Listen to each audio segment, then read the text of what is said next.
Microphone is on. Hi guys, I'm Marley Silva and welcome back to my YouTube channel. I just got off work. I literally threw on just the comfiest hoodie. This is actually Caitlyn's sweater. I stole it. She knows I stole it though because she caught me wearing it on FaceTime. And it was actually really funny. So yeah.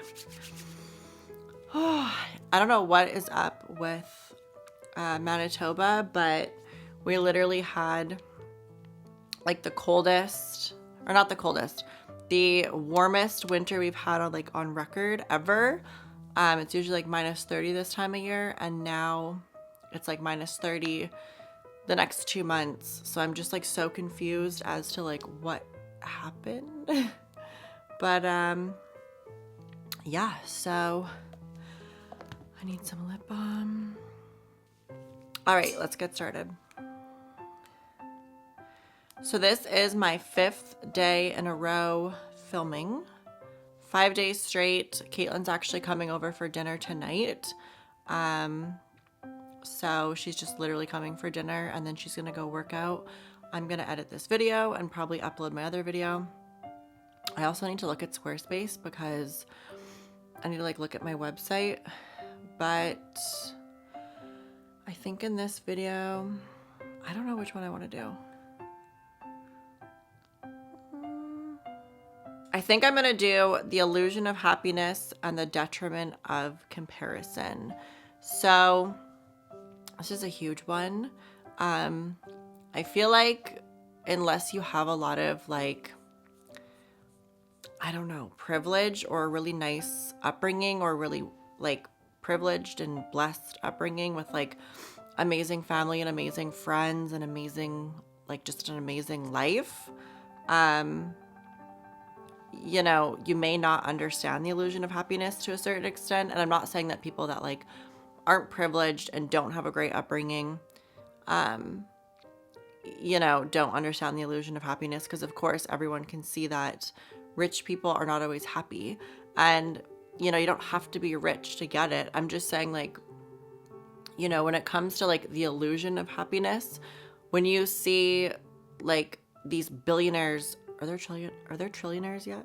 I feel like there's just billionaires, but when you see these billionaires and millionaires even with all of this money and you know, time offline and this, that, and the third, it's so easy to compare your life to them and be oh my God, you know, they're so happy, right? And money doesn't equal happiness. Money just puts a band-aid on your problems. You still have to address and deal with your problems or they're not going to go away.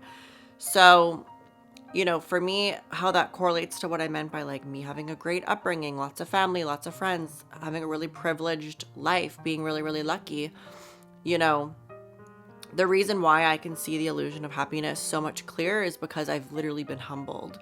My parents kicked me out when I was 21, and you know, I was literally dating a drug dealer at the time.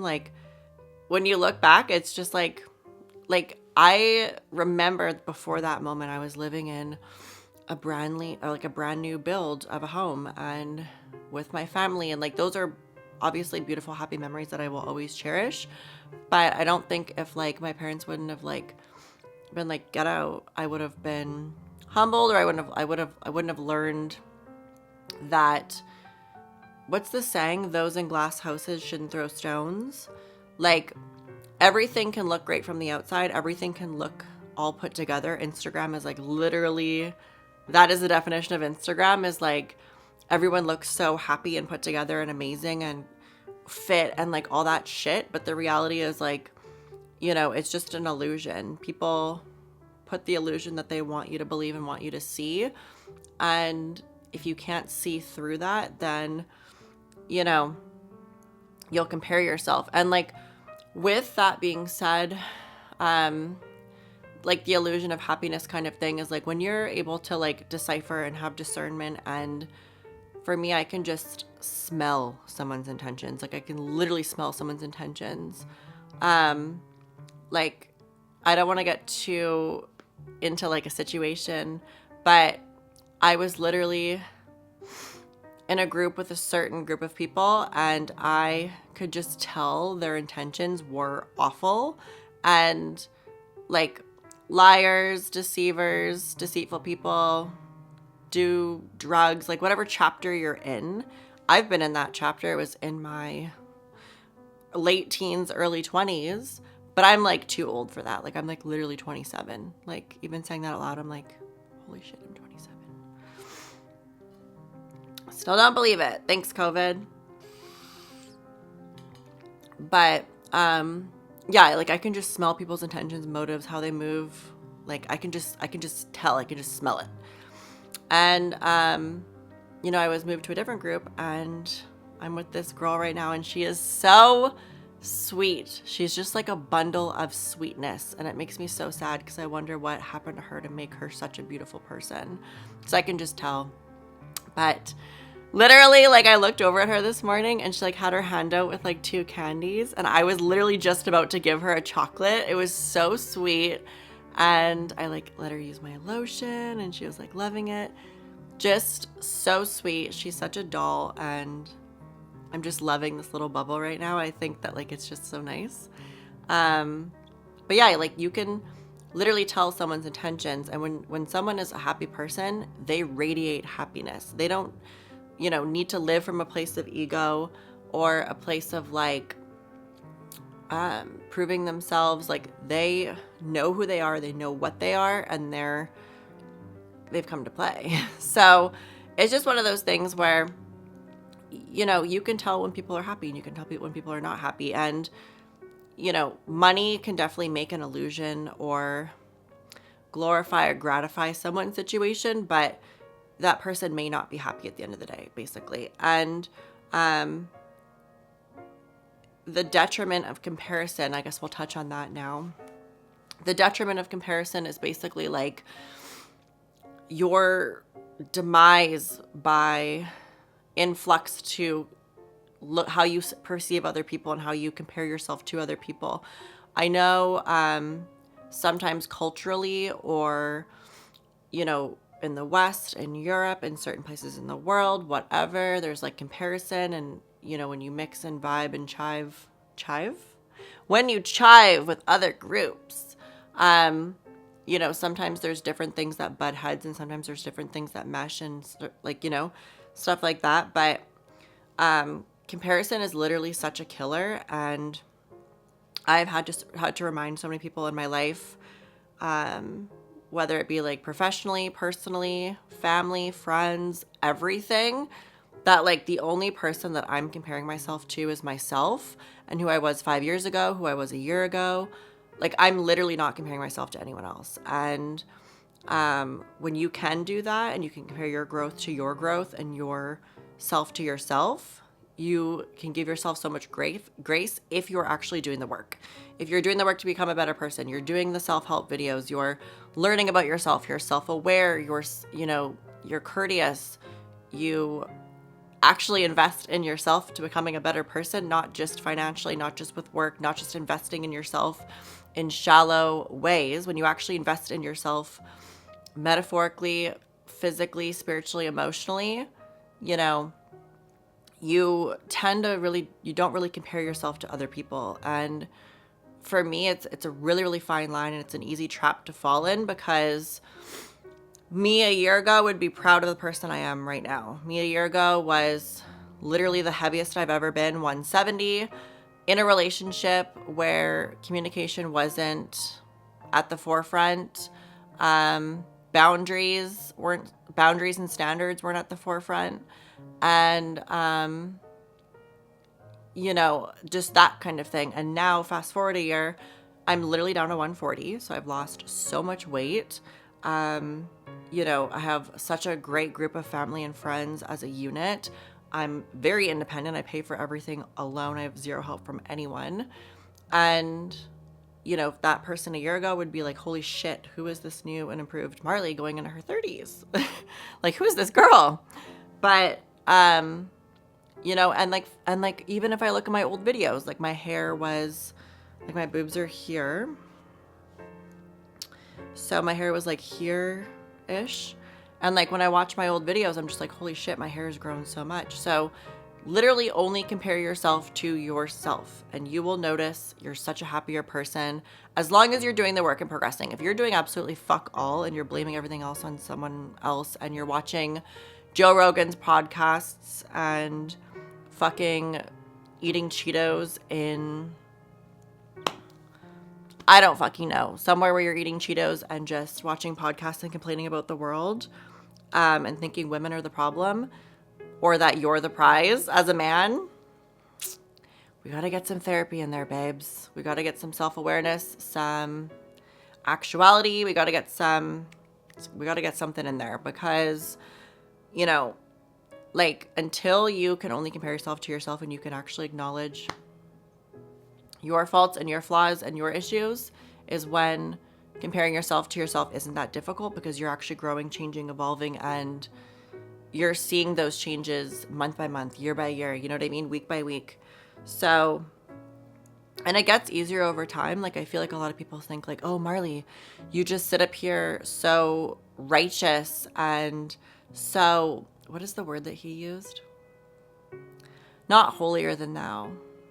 Basically along the lines of like, oh, you sit here like you don't make any mistakes, like you're perfect, like you have the highest moral ground and highest whatever.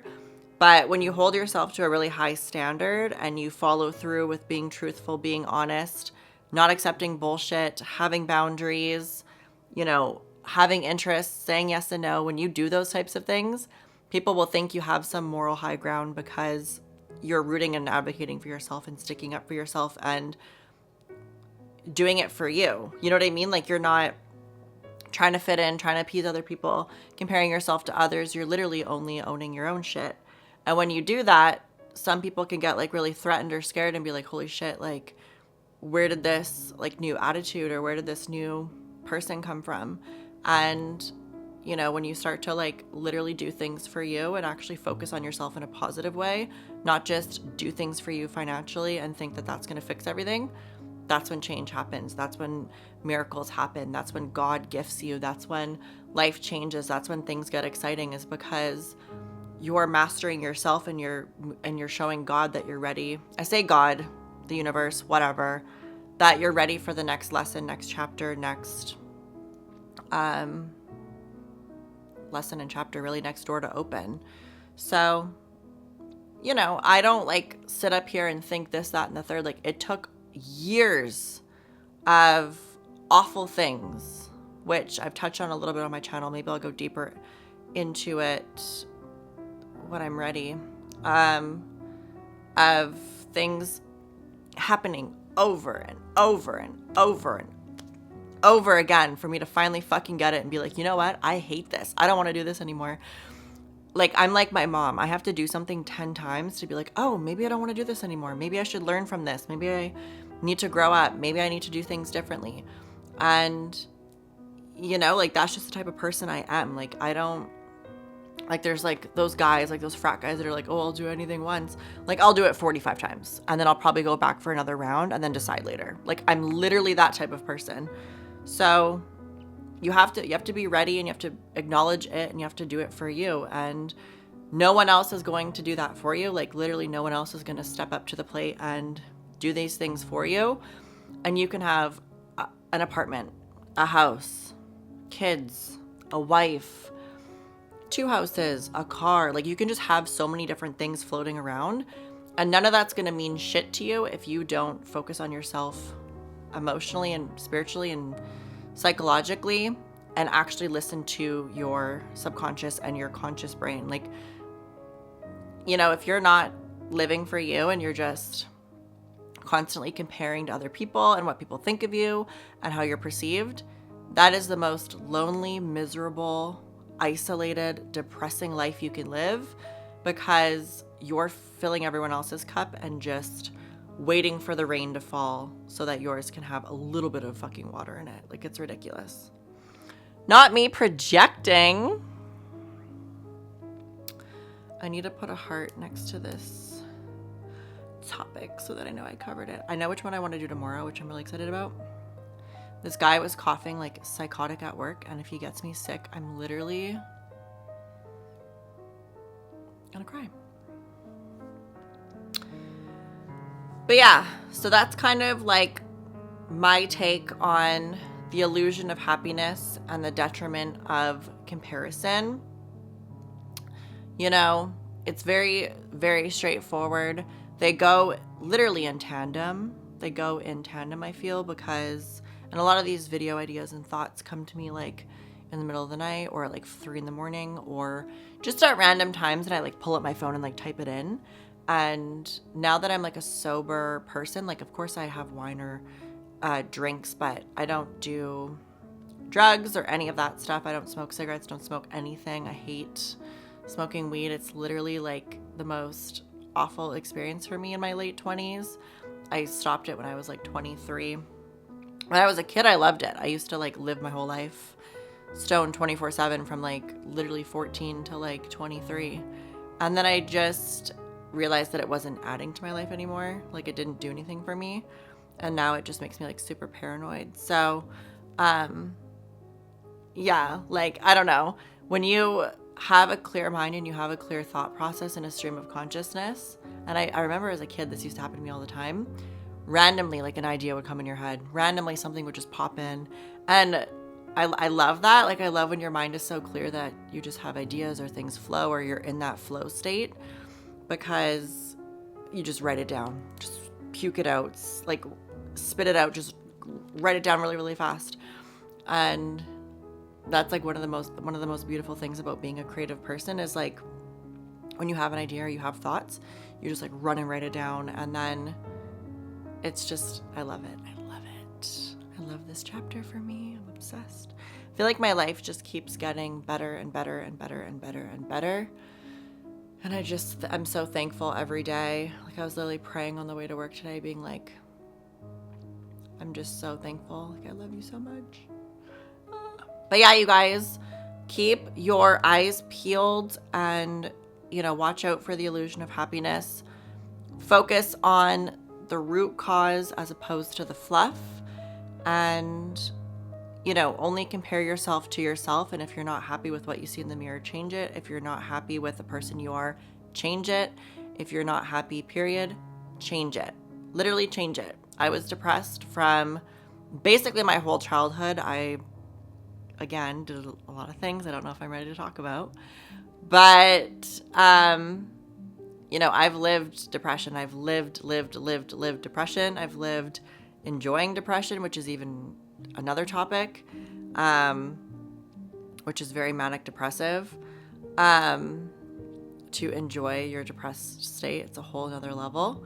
But I feel like because I was so depressed as a kid and I've gone through that chapter, all of that has, I'm just such a happy person. I radiate happiness. I radiate love. I radiate positivity. And that's just because I turned a negative situation into a positive, and I forced myself through years of work and self-realization and self-growth to like literally change the trajectory of my life. So it's not impossible.